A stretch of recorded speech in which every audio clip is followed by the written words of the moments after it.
set it right again. I'll cue you.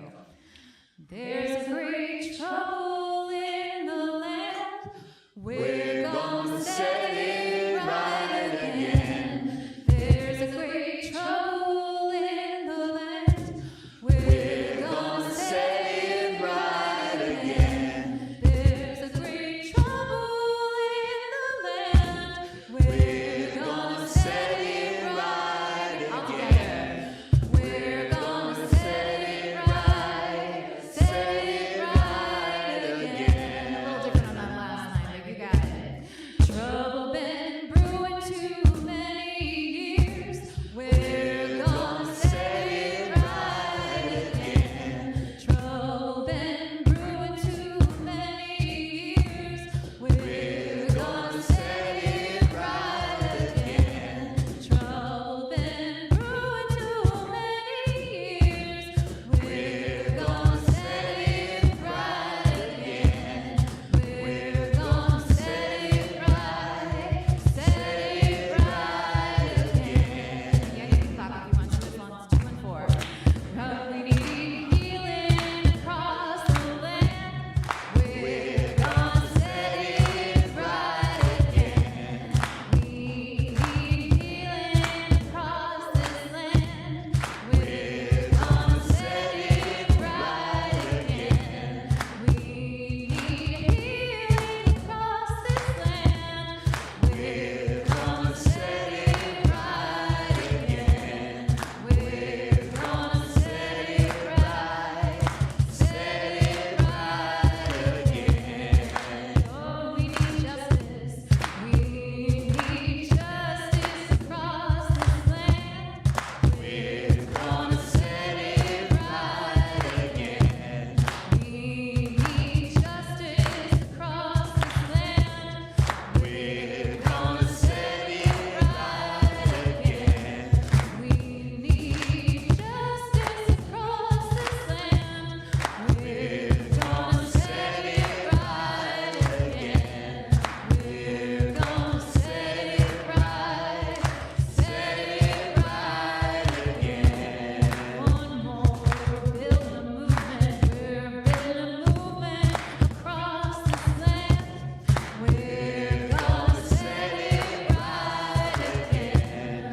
We're building a movement across this land. We're gonna set it right again. We're building a movement across this land. We're gonna set it right again. We're gonna set it right again.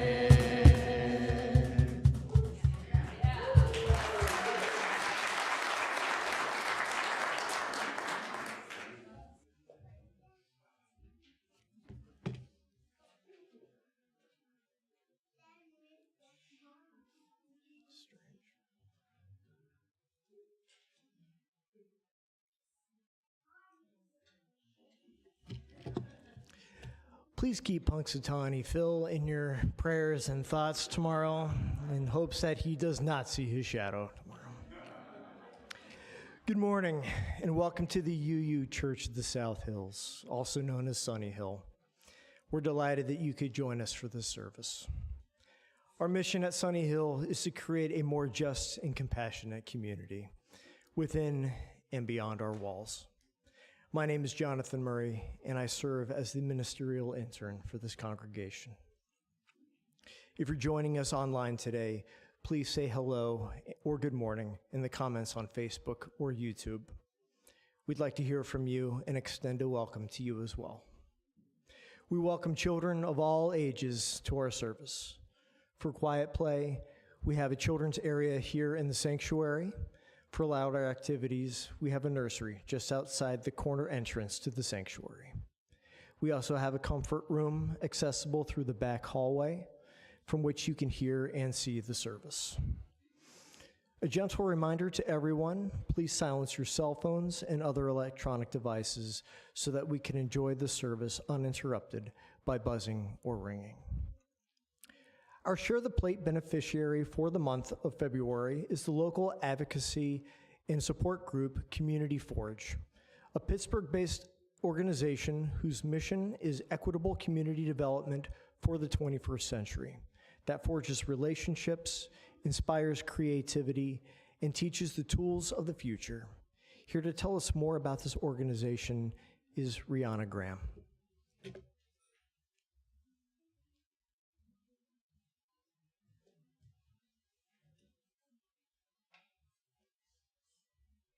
Hi, everyone. Good afternoon. My name is Rihanna Graham. I'm the Community Wellness Project Manager at Community Forge. We are a nonprofit organization based in Wilkinsburg. So we have three different sectors of our organization. We have our wellness department, which houses our Cure Violence East program. It's a violence prevention program that focuses on having outreach workers and violence interrupters go into East Hills, Wilkinsburg, Penn Hills, and Homewood, and support people who have either experienced violence or at high risk of doing violence to others. We do this by focusing on norm changes, preventing retaliations, and also doing monthly community programming. Next, we have our Boot Up program, which is a tech program that has out-of-school time programs that happen after school, as well as supporting and educating the community members on tech literacy. Ways in which we kind of focus on that is through doing studio-based technology and personal development for the people that interact with that program, as well as project-based partnerships and entrepreneurial education. We have our Tech Drop, which helps us provide technology for community members in need. We have a strong partnership with Apple, which allows us to have a lot of high-tech options for youth and adults to work with and get educated on within our space. And we also connect strongly with schools so that we can do programming within the schools and also have those schools come to us. And then lastly, we have our economic mobility department, which they do casework for wraparound services for people in need in general within the communities we serve. And a way that we kind of focus on that is through supporting basic needs, but also job placement. So there we have, and I work closely with economic mobility, we have our pantry, which is Tuesdays and Thursdays from 10 to 2, where we provide furniture, harm reduction supplies, diapers, and a lot of different things to people, as well as like supporting case management needs. We also have our workforce development program, which is newer, our Forging Futures program. I have some flyers out there for anybody who would like them. We're gonna leave them here for you all. But Community Forge is an amazing place, and we do a lot of high impact work for the people we serve. And so thank you so much for having me be here and present on my organization, and I hope you all have a great week.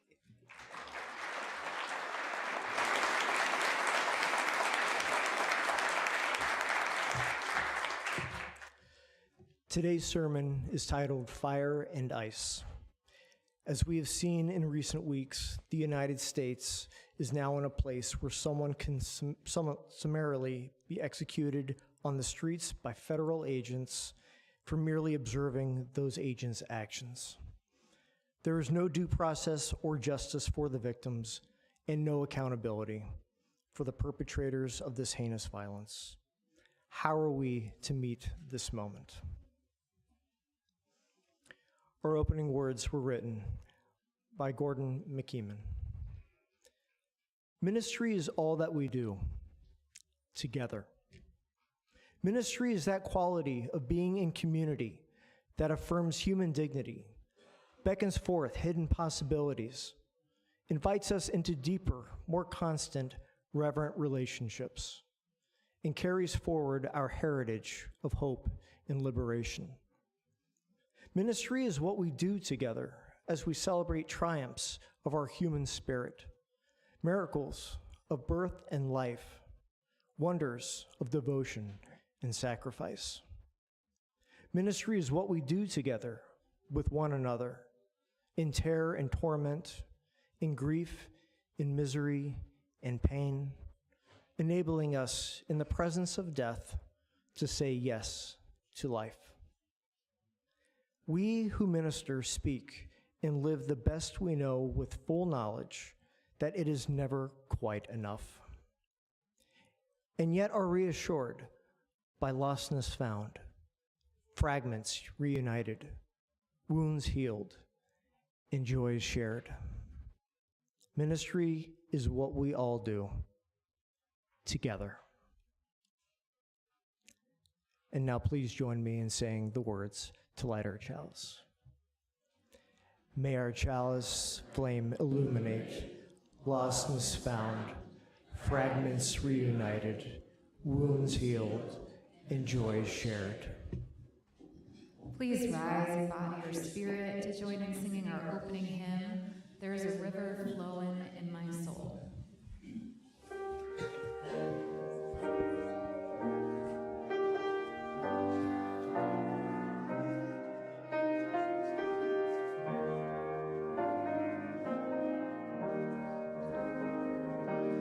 There's a river flowing in my soul.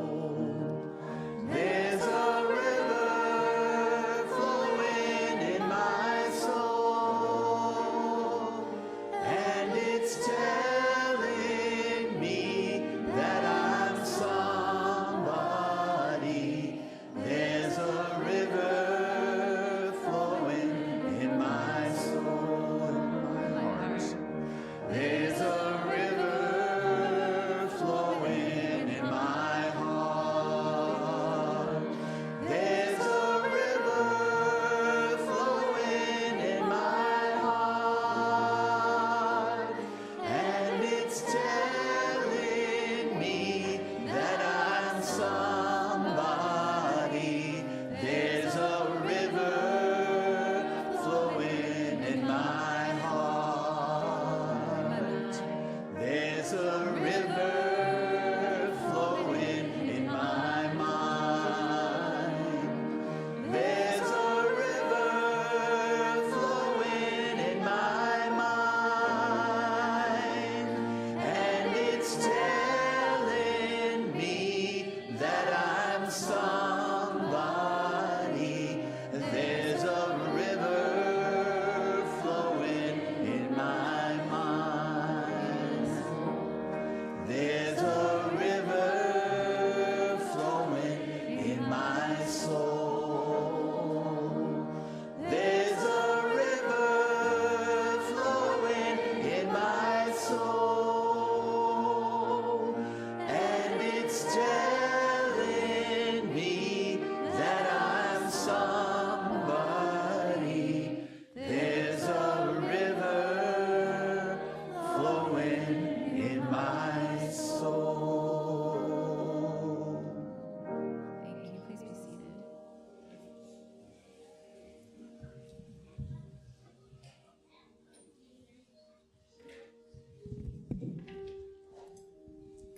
Good morning, friends. It is now our time for all ages. If there are any kiddos present that want to come up, now's your chance.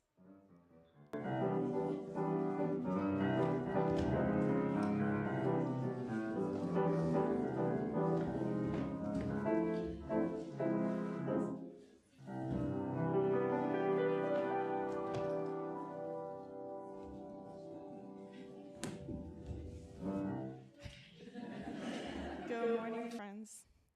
This week, we have seen record cold temperatures all across the United States. Yesterday morning, when I woke up, it was negative 14 degrees Fahrenheit. That is cold, so cold. When it's that cold out, it's not really fun to do anything outside. And if you do go out, you need to be prepared for the conditions. So I thought we should do a quick overview of the most important items you need when the conditions are cold and icy. First off, good footwear with solid traction. A strong foundation helps keep you grounded when it's slippery, or as we say in Pittsburgh, when it's slippy. A warm coat to protect what matters most, your heart. Thick socks, because frigid conditions can last a while, and we need to keep moving forward even when it's uncomfortable. A hat or a beanie to keep your noggin warm so you can think clearly and make good choices. gloves or mittens, so our hands stay warm enough to help others, or to help pick ourselves up when we fall. Hand warmers, preferably more than one set, so you can share with a neighbor, a friend, or a comrade who needs one. Even a small gesture of warmth is an act of compassion, and it can make a big difference. And finally, a whistle. Not many people carry a whistle, but it's becoming more important. A whistle helps alert others when you are in danger or when someone nearby needs help. Each of these things help us stay warm when it's icy outside. Being prepared helps us face the day without freezing. Sometimes the world itself feels a little icy, especially when systems meant to keep order end up hurting people instead. In our Unitarian Universalist tradition, we talk about praying with our feet. That means when we notice the cold, we don't just wish for warmth, we move. When things feel icy, our faith asks us to lace up our boots, keep our hands warm and open, and move our feet towards love. And with that, we will head to our RE class. Let's sing the kiddos out.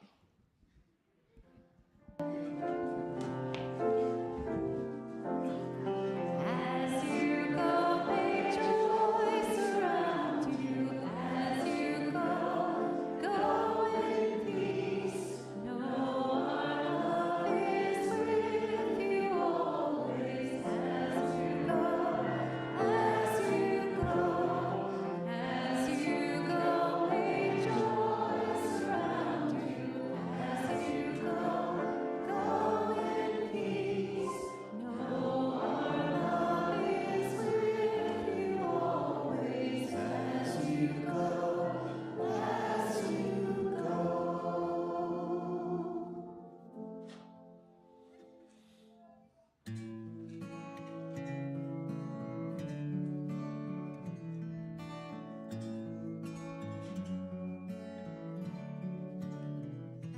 We will take care of each other, take care of each other without exception. Every single heart, we will take care of each other, take care of each other. 'Cause that is what we do. It's who we are. Sing that with me. We will take care of each other, take care of each other without exception. Every single heart, we will take care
Good morning. My name is Terry Alvarez, and I'm a member of Sunnyhill's Pastoral Care Team, whose mission it is to reach out to members of our congregation who are going through challenging life's events, wherever they may be, offering the loving presence that binds our spiritual community together. We will sit with you when you're in need of a listening ear, one that listens without advice or judgment and reminds you that you are not alone. If you find yourself in need, please reach out to a member of the pastoral care team. And if you have any questions, contact Reverend Jim or a member of the team. We are all aware that these are extremely difficult times we are facing, and we as a team would like to reach as many people as we can. We ask that you help us to understand what might be helpful to you personally during this challenging time by submitting your ideas for activities or events that we could offer here. Think yoga, in-person meditation, discussion groups, and beyond that. Please fill out a form especially for that purpose out in the foyer near the forms for joys and sorrows. And of course, as usual, joys and sorrows can be submitted on Sunnyhill's website or by completing a form in the foyer. After each joy and sorrow that I read, please respond by saying, "We hold you in our hearts." I have a sorrow from Tom and Elizabeth Scanlon. 1 month ago, our 8-month-old Labrador Retriever, Ariane, had a mass removed. The pathology report says it is an invasive cancer and that there are microscopic cells still present. This week, we met with the oncologist and are doing additional tests to determine if chemotherapy is required since it is a bad actor. Please say a prayer for our girl and keep her in your thoughts. For the Scanlons, we hold you in our hearts. I have a joy from Reverend Jim. It was a great joy to host the Vigil for Peace and Justice sponsored by PIN this past Friday.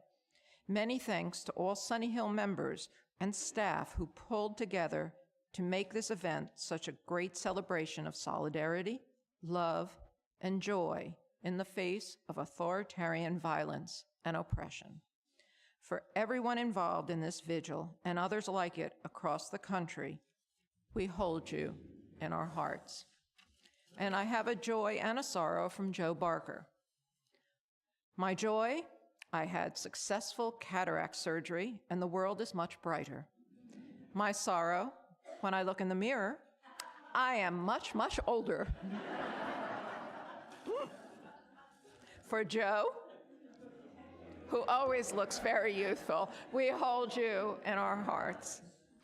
As we listen to our musical meditation, we invite anyone who feels moved to do so to come forward, light a candle, place it in the sand, and return to your seats.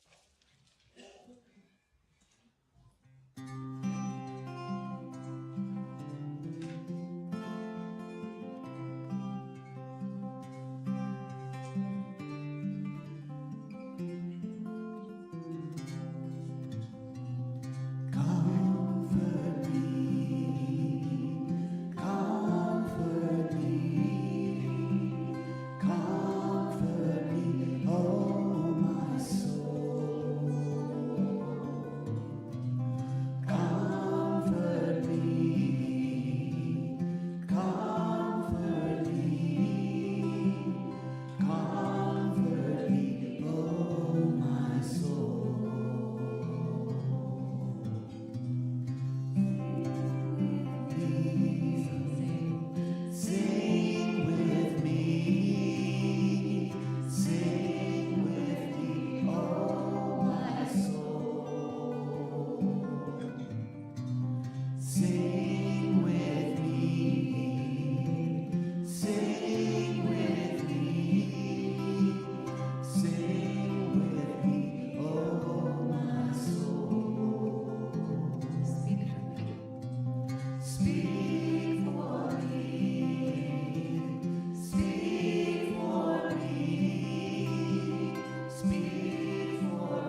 Please join me in the spirit of meditation or prayer.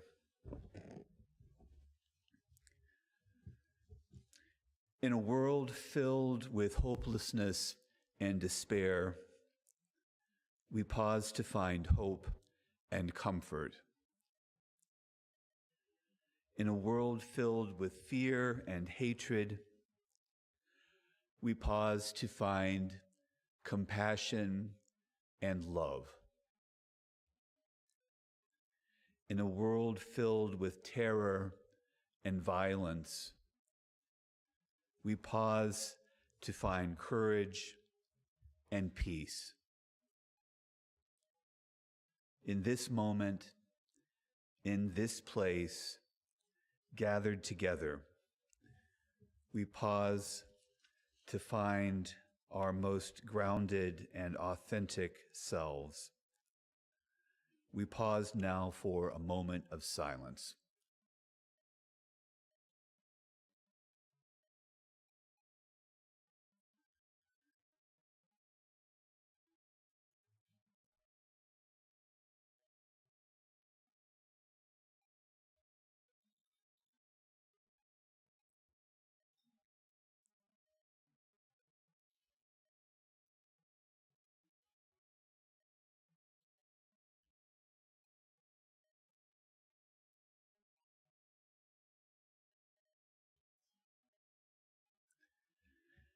May we become vessels of hope and comfort.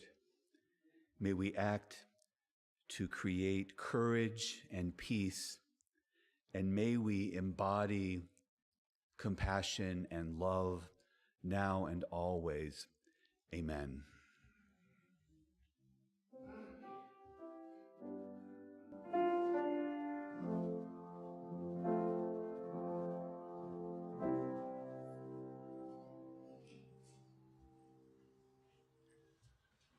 One of the things I've been preaching for the last 10 years or so is that if we are to be agents of change and transformation in the world, we must first face reality. Nothing has ever changed as a result of people sticking their heads in the sand and merely wishing that things were different. While it is often difficult and a challenging task, facing our current reality is a necessary first step before any significant, meaningful, and sustainable action can take place. Events of the last few weeks, especially the state-sanctioned killings in Minnesota, have been terrifying and horrific. Some of the videos that show the violence employed by the ICE agents are beyond shocking. They are appalling and traumatic, but they are a part of our current reality that we must face squarely. In a recent New York Times column, M. Gesson writes, "After the past 3 weeks of brutality in Minneapolis, it should no longer be possible to say that the Trump administration seeks merely to govern this nation.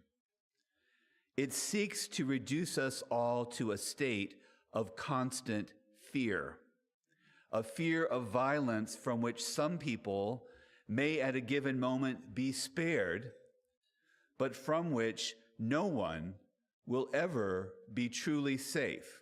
That is our new national reality." Gesson goes on to enumerate and describe the way this state terror has played out in recent weeks.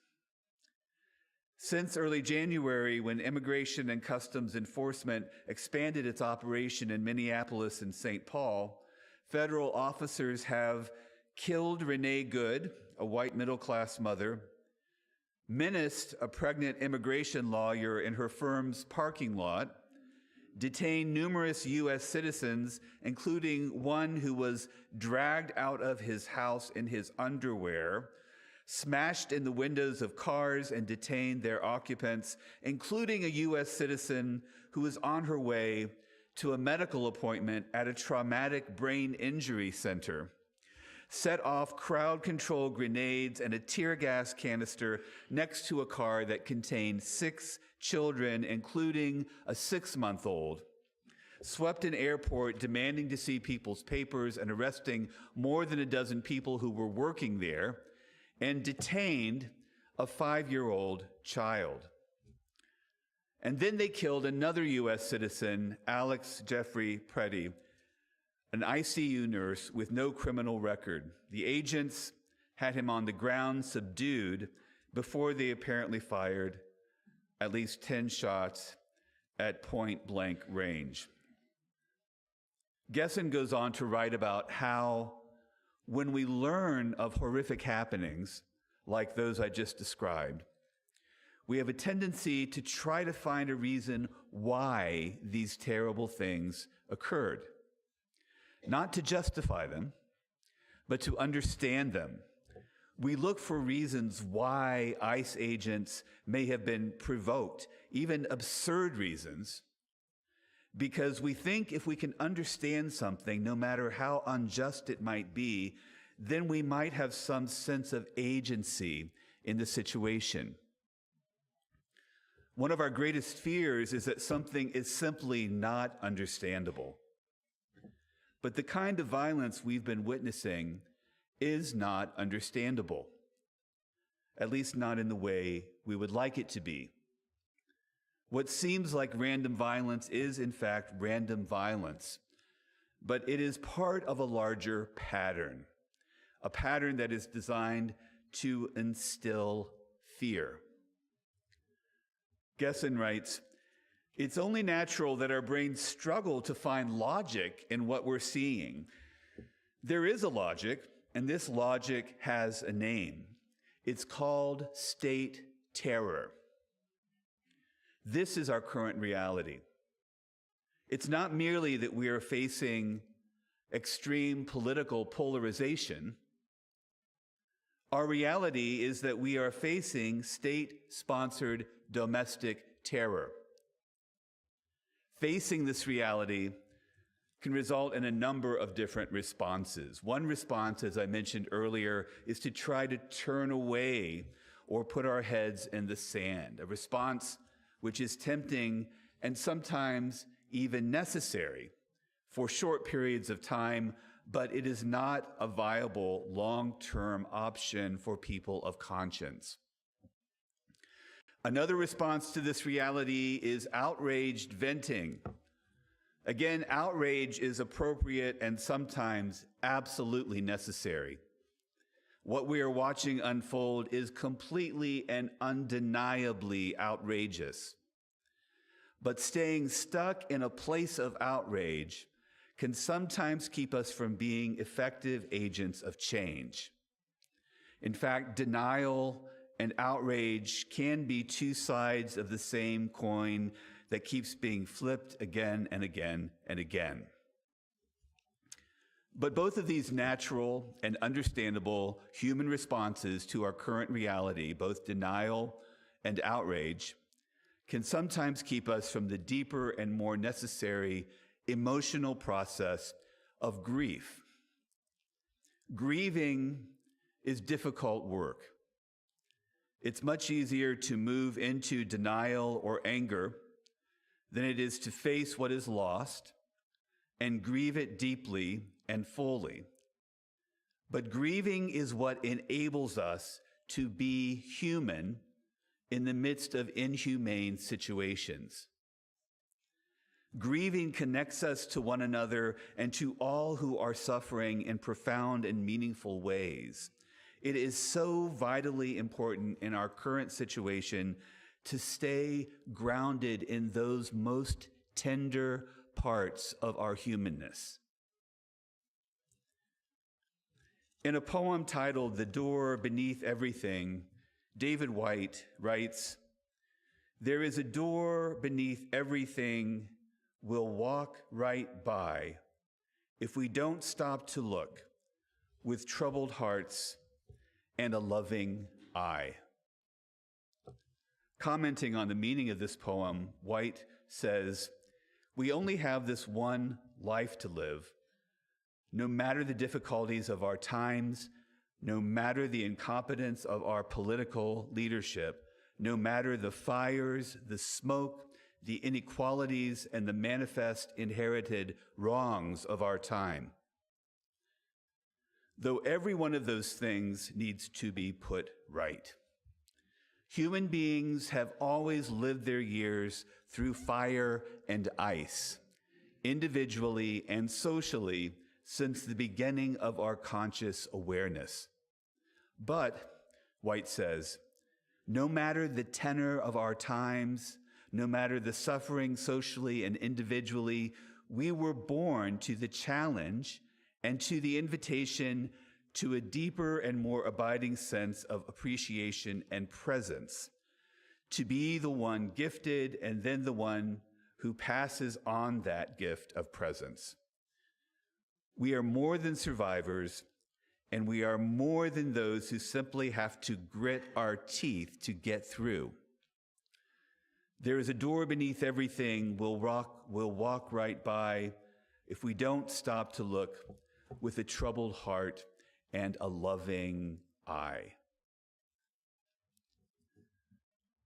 Looking with a troubled heart and a loving eye, noticing and grieving what has been lost, these are some of the painful and necessary tasks before us if we are committed to not losing sight of our own humanity.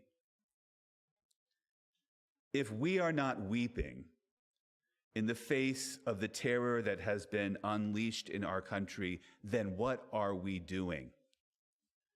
Tears must flow, searing tears of grief and rage, weary tears of generation upon generation, engaging in a struggle that seems to have no end, cleansing tears that ultimately lead us toward healing in the form of human presence to one another. But after we have faced reality, after we have fully grasped our situation, after we have grieved, after we have wept as only we can weep, what is next? How do we move toward something like hope? And here I would suggest we need to move from the abstract to the concrete. Hope is not found in the ether of lofty thoughts. Hope is found through action. Specifically, I offer 3 things to keep in mind as we face our current reality of state-sanctioned terror in our country. First, stay connected. Stay connected to your own feelings and your own humanity, certainly, but also stay connected to your communities, your religious community, your civic and neighborhood communities, your communities of family and friends you trust. Staying connected is not just a nice thing to do if you have time. It is necessary if you are to have agency in the world and to find hope through action.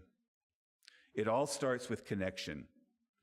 At the vigil we hosted a couple of days ago, we were practicing connection among one another and across interfaith religious communities, which is one of the ways that we start to organize and apply our collective power in the world. Second, in addition to staying connected, it is important to stay informed without being in a constant state of overwhelm. For me, this means limiting my screen time, not ignoring current events by any means, but also not getting lost in doom scrolling either. We need to know when to engage and when to disengage because nobody can stay switched on all of the time.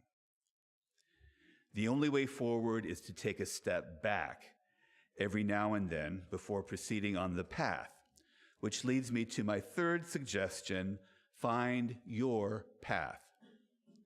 Because we are human and can't do everything all at once, we need to find a path of action that will work for each of us. writer and activist Daniel Hunter offers this graphic that articulates 4 paths forward. And if this slide looks somewhat familiar, it may be because I shared it a little over a year ago in the wake of the 2024 elections. One pathway is called protecting people. These are folks surviving and protecting our own, especially those of us directly targeted, as we've seen among immigrant population and others in recent weeks in our country.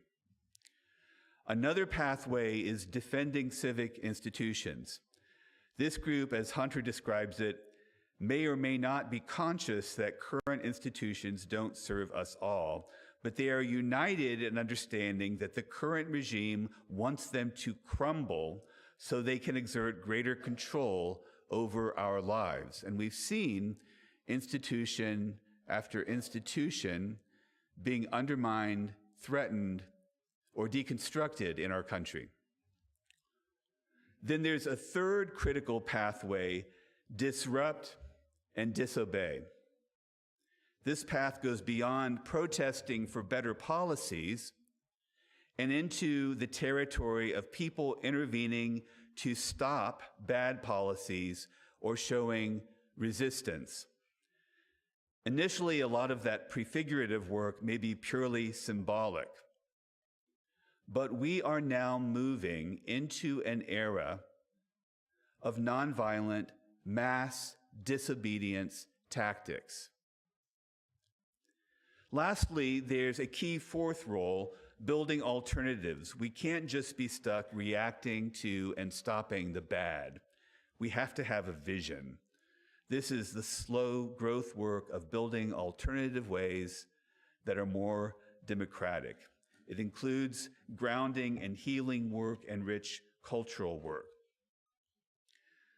I offer this way of seeing possible paths ahead of us, not to leap all at once into one or the other, but rather to think of where we want to direct our energy and to consider the paths that are available to us. All 4 of these paths are open to us, both as individuals and as members of this religious community. And we have plenty of opportunities to walk these paths together right here at Sunnyhill. If the aim of state violence is to instill fear, then our response to this violence needs to instill the opposite of fear, which is love. Rebecca Parker writes, "When we put love at the center, we act to counter every system and ideology that tears life-giving relationships apart in a mad devotion to greed, power, or prestige." As the Reverend Dr. Joanne Braxton preaches, how did our African American ancestors survive and thrive? 1, they sang. 2, they formed communities of resistance. 3, they loved one another. And in times such as this, she says, we must do the same. And that is what we're going to do. In the face of fire and ice, we will sing together, we will resist together, and we will love together. And do not make the mistake of trivializing or downplaying the importance of singing.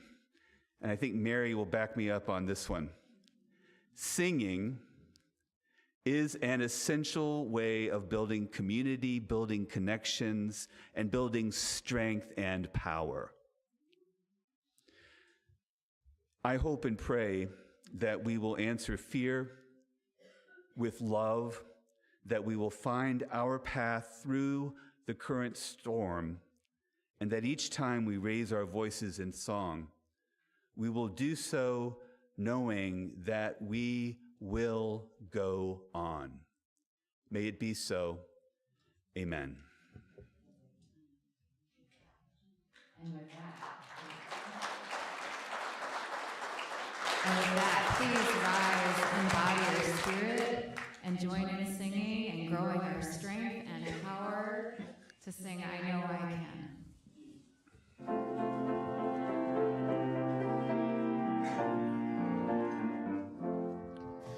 Though days be dark with storms and burdens weigh my heart, though troubles wait at every turn, I know I can go on. My sorrow heals my soul, and burdens make me strong.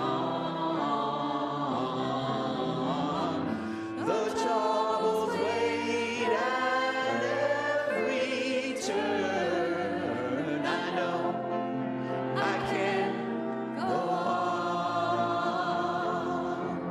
My family in my heart, my neighbor in my song.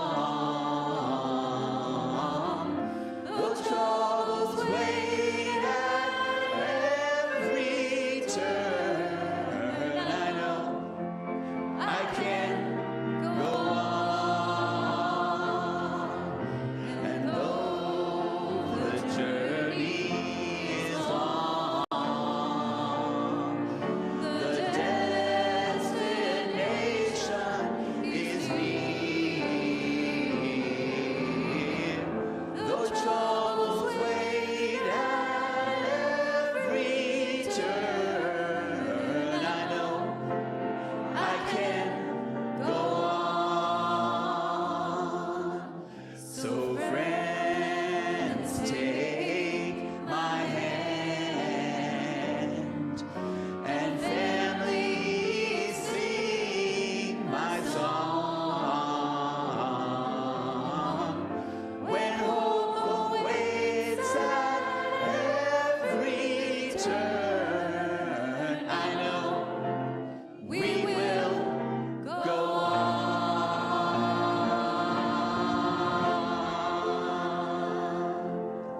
Amen.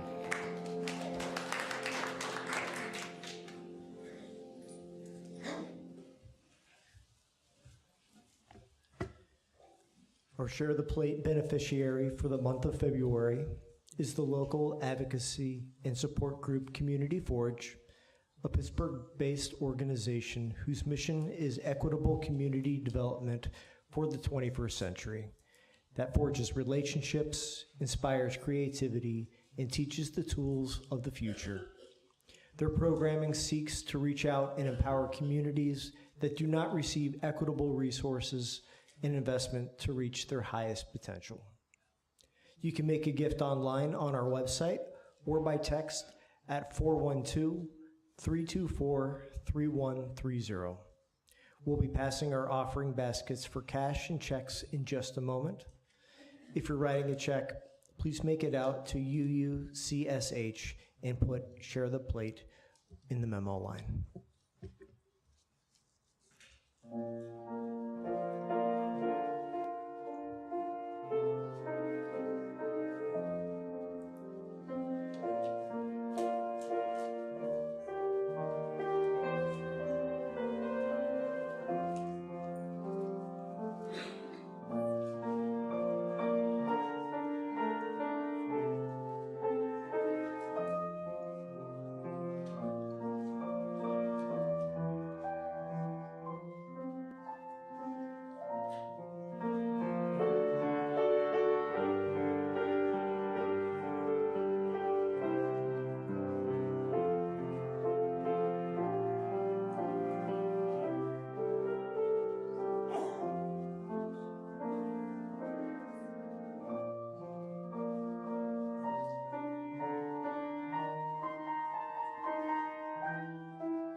please join me in saying the words to extinguish our chalice.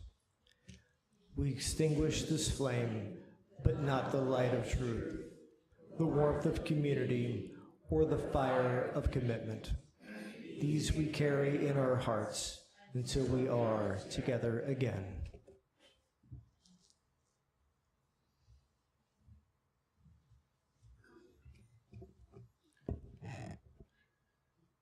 Before our closing words, I just wanted to mention, originally we were to have a congregational meeting today that got postponed for various reasons.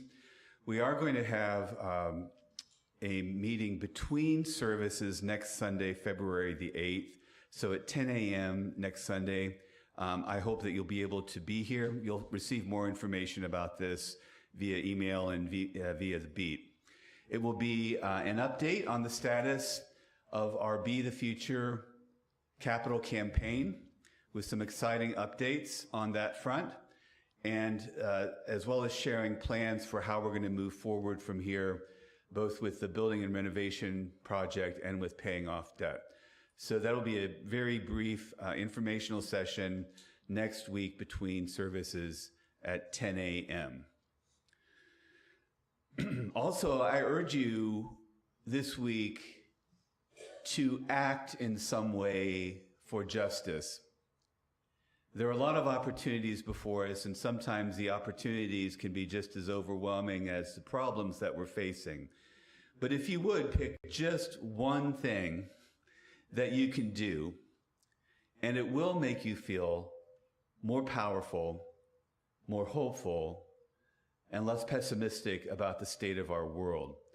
On the table in the fellowship hall, you'll find a stack of scripts that you can use if you wish to call up your senator or representative to start putting some pressure on our elected representatives to actually look out for the people and the common good during this time.